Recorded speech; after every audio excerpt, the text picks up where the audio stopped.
ወሎዮሽ ጊዜ ቦሩ ሜዳ 70 ሺህ ሙስሊም አርደዋል እና ቃለን ጥንቅቅ አድርገን እየነገሩን ነው። ታሪኩም አሁን ይታወቃል፣ ማንም ሰው ያውቀዋል። ስለዚህ መቼም ያ ታሪክ አልፏል፣ የታሪክ ጠባሳ ነው፣ አልፈነዋል እያለ ነበር። ዛሬም ይደግሙና ነው መጥቶ እንደግማለን የሚለው ነገር በአባቶቻችን ጦር ሰርተው ቢሆን ደግሞ ዛሬ እኛ ደግሞ አፈር እያስበላን ጅብ እያስበላን አስቀርተነዋል። በያ አጀንዳ አሁንም የሚቀጥልን ሰው ተንበርክኮ ይቀራታን እንጂ አያገኝም። ክልሉ ይሆናል አይተረተርም። ከሚሴ አንስቶ ጨርጨር እስከገባ ድረስ ድሮም ክልልነቱ ይታወቃል።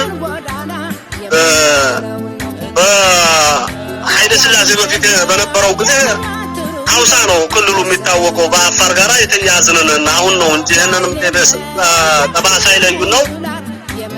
እስላም ይጥፋ ዱር ይገፋ ብለው አፋርና አማራ እንድንዋጋ ድረስ አፋሮችን ድረስ ገለው ነው ጠባሳ እነን ያሳደሩብን ነው።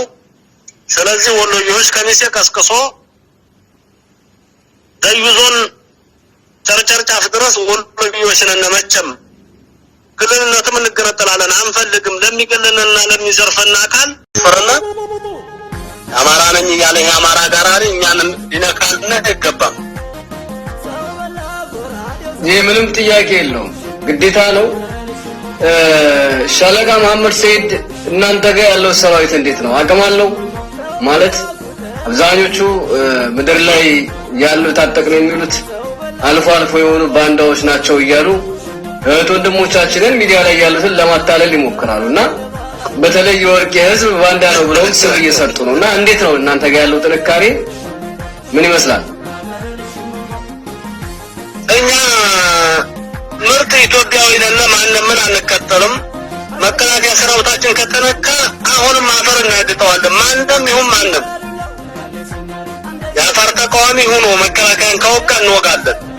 የአማራ ተቃዋሚ ሆኖ መከላከያን ከወጋ እንወጋለን። ትግሬ ብሎ መከላከያ ሰራዊታችን ከነካ አሁንም እንወጋለን። ለምን? መከላከያ ሰራዊት የኢትዮጵያ ዋልታ አጥንት ነው። አልቃ የሚባል ውሃ ትልቅ ውሃ አለ። መከላከያ ሰራዊት ወደ 700 ክፍለ ጦር ውሃ ይወሰደው አለ። ዲሽቃ ድረስ ስናይፐር ቢሬን ክላሽ ጥቁር ክላሽ አሁን 2 ዓመቱ አሁን እየተለቀመ አለ። ስለዚህ ያ መከላከያ ሰራዊት ኢትዮጵያዊ ነው ብሎ ነው እንጂ አምሮ እንደዛ ብሎ የደቀቀው የማንም መበሻከቻና የማንም ፓርቲ ገዳፊ አይደለም። በኢትዮጵያዊነቱ አልቆ አማራ ክልል ላይ እንደዚህ ያለቀ ያለ